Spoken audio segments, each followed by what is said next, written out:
साम्राज्य सामान्यांचा असामान्य आवाज। सोलापूर शहराचे आराध्य दैवत असलेल्या शिवयोगी श्री सिद्धरामेश्वर महाराज मंदिर परिसरात सध्या मकर संक्रांतीच्या पावन पर्वानिमित्त भक्ती, श्रद्धा आणि उत्साहाचे वातावरण पाहायला मिळत आहे।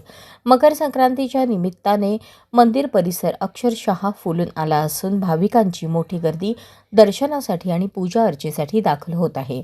मंदिराच्या पवित्र तलावात उभारलेली गुरु शिष्य आणि भक्तीचे नाते दर्शवणारी भव्य शिल्परचना सध्या भाविकांचे विशेष आकर्षण ठरत आहे। शिवयोगी श्री सिद्धरामेश्वर महाराज आणि त्यांच्या शिष्यांमधील आध्यात्मिक बंध, त्याग आणि भक्तिभाव या शिल्पातून प्रभावीपणे साकारण्यात आला आहे। मकर संक्रांती हा सण सूर्याच्या उत्तरायण प्रवेशाचा आणि नवचैतन्याचा प्रतीक मानला जातो। याच भावनेतून अनेक भाविकांनी पहाटेपासूनच मंदिरात हजेरी लावून अभिषेक, आरती आणि महापूजा केली।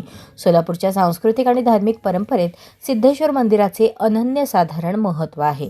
मकर संक्रांतीसारख्या सणाच्या काळात येथे येणाऱ्या भाविकांची संख्या लक्षणीय वाढते। प्रशासन आणि मंदिर समितीच्या वतीने भाविकांच्या सोयीसाठी आवश्यक त्या सुविधा उपलब्ध करून देण्यात आल्या असून शांततेत व शिस्तबद्ध पद्धतीने उत्सव साजरा केला जात आहे। एकूणच मकर संक्रांतीच्या पार्श्वभूमीवर सिद्धेश्वर मंदिर परिसरात भक्ती, अध्यात्म, निसर्ग सौंदर्य यांचा सुरेख संगम पाहायला मिळत असून हा क्षण सोलापूरकरांसह भाविकांच्या मनात दीर्घकाळ स्मरणात राहणारा ठरत आहे।